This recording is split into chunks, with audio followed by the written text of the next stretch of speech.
dans ma ville. D'accord. Je suis à la métropole donc, de Lyon et je suis aussi présidente d'une association, Union départementale des CCAS du Rhône, qui me demande aussi beaucoup On y d'investissement. reviendra sur cette union Voilà. départementale. Et c'est vrai que par rapport à ce qu'on disait sur l'engagement, c'est aussi la politique locale. Donc moi je suis dans une commune de 21 000 habitants. C'est aussi un moyen d'être relativement proche des citoyens. On connaît ses commerçants, les parents qu'on a croisés à l'école, voilà, les paroissiens, mais pas que. Oui, vous pensez donc que pour faire de la politique locale, il faut vraiment avoir les deux pieds dans un territoire et y être bien ancré.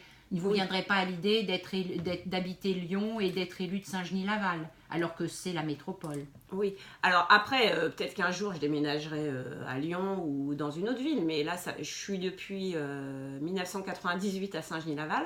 Avant, j'étais lyonnaise. Voilà, et donc vous y êtes heureuse et votre j'y travail... suis bien, mes enfants y ont grandi, puisqu'on arrive à Saint-Genis, on avait 2 jeunes enfants, voilà. Mes 2 filles sont nées à l'hôpital Lyon-Sud. Donc vous êtes... Alors comment on appelle les habitants de Saint-Genis-Laval? Les Saint-Genois. Les Saint-Genois, c'est joli. Donc je suis Saint-Genoise. Voilà, et vous habitez dans une ville où il y a un saint, en fait. S-A-I-N-T. Donc voilà, ça doit bien marcher. Je vais continuer sur cette idée de l'engagement, de la foi, qui est un engagement important. Nous sommes sur Radio Judaïka.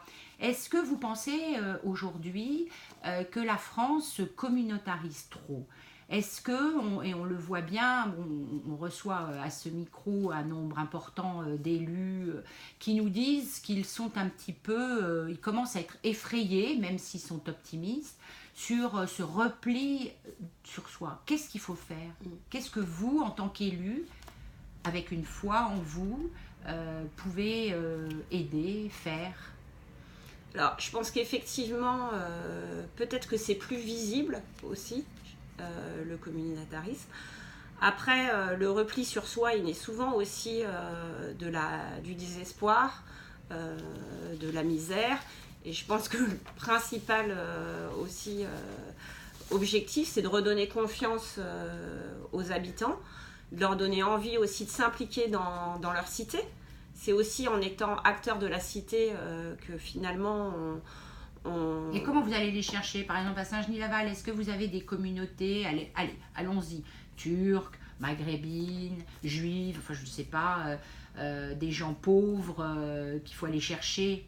Oui, alors je dirais qu'on est une ville plutôt privilégiée, on va dire, globalement, mais quand on voit l'activité du CCAS, on voit qu'il y a aussi des poches de pauvreté comme partout, des zones assez concentrées en logements sociaux, donc avec des problèmes qui peuvent y affairer.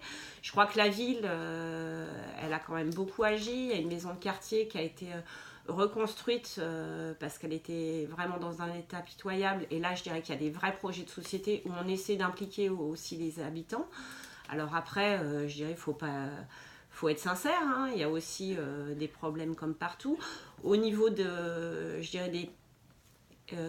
ceux qui sont présents sur la commune, donc on a une mosquée qui s'est récemment construite. D'accord. Mais comme l'a voulu aussi le maire et les élus, c'est une mosquée à la taille de notre ville. L'objectif, c'est que chacun puisse exercer sa foi. C'est-à-dire que vous avez exigé qu'elle ne soit pas sur des mètres carrés impressionnants. Voilà, et le permis a été surveillé. Quand il y a eu des soucis, les travaux ont été stoppés et le maire a été très exigeant à ce niveau-là pour qu'en fait elle puisse accueillir les musulmans saint-genois. Mais je pense que l'idée, c'est que voilà, une église, elle accueille les paroissiens de Saint-Genis, une mosquée, elle accueille les musulmans de Saint-Genis. On a aussi ça y est, j'ai oublié. Les bouddhistes. Non, les bouddhistes, voilà. Parce que il y a un temple souvent, bouddhiste, voilà. Je dirais que chacun est aussi trouve quand même de quoi exercer sa foi, mais dans le respect des autres. C'est plus facile dans une petite ville justement d'organiser toutes ces différences entre les communautés et de se parler. Je pense que ce qui rend aussi peut-être les choses faciles, c'est que notre liste, elle est assez plurielle. La liste municipale, pour les auditeurs de Radio Judaïka. Pardon, excusez-moi. Oui, la liste municipale, Je dirais c'est des personnes qui ont des sensibilités différentes, qui viennent de tous les quartiers de la ville. Donc chacun aussi peut se sentir représenté. C'est une liste assez équilibrée. On s'est réunis autour d'un projet, pas autour forcément d'un parti politique. Alors justement, Marilène Millet, vous qui êtes, on a bien compris, conseillère métropolitaine, qui n'êtes plus adjointe à Saint-Gilles-Laval, mais vous siégez en tant que conseillère municipale à Saint-Gilles-Laval.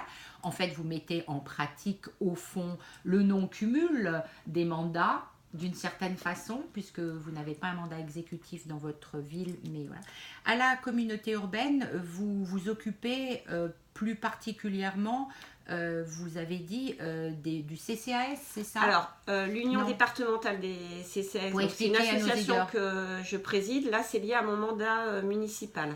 D'accord. Puisque quand je suis repartie en 2014 avec l'équipe de M. Crémier, et qui est le maire de Saint-Gilles-Laval, voilà, et qui m'a proposé de siéger avec lui à la métropole, j'avais demandé à rester au CCAS puisque j'étais déjà impliquée dans cette association.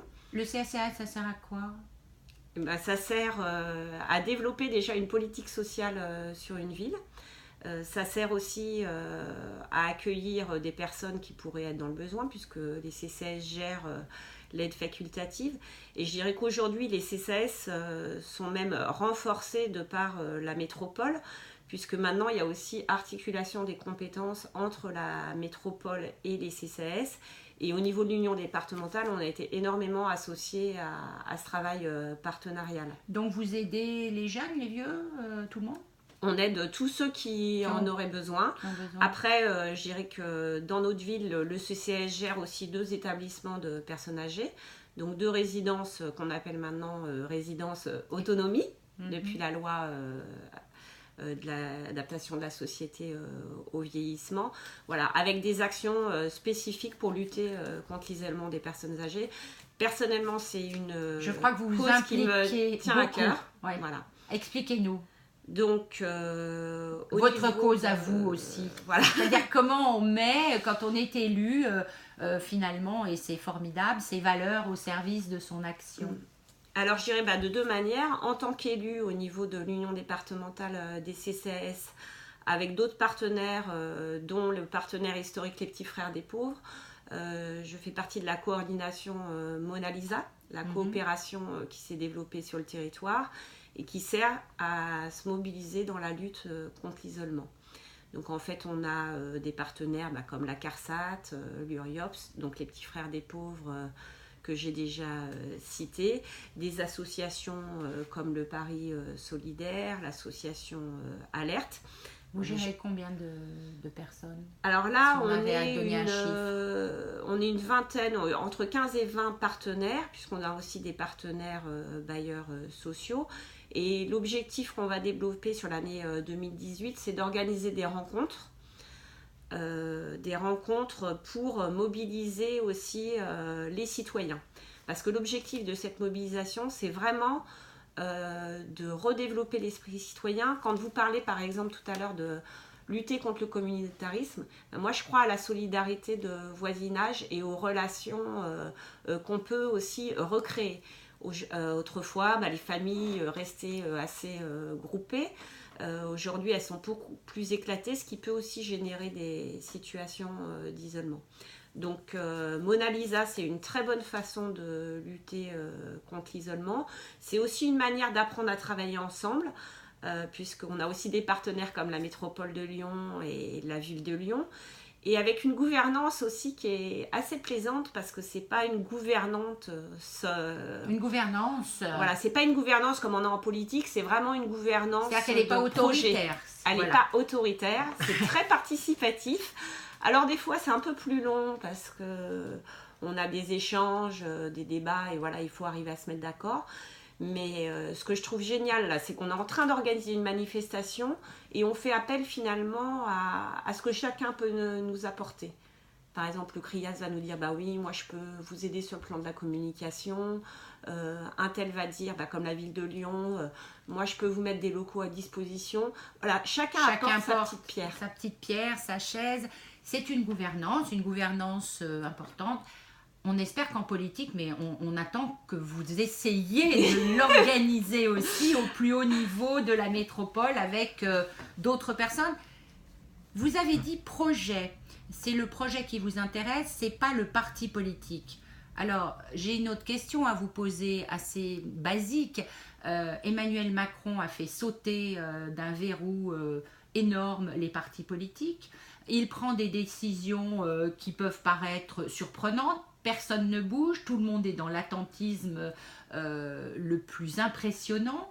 Les partis politiques, ça n'existe plus. Il n'y a pas besoin d'appartenir à un parti. Les partis, ça n'existe plus. Mais alors après, je pense qu'à Lyon, on est aussi dans un cas un peu particulier. Tout le monde est en marche, c'est ça?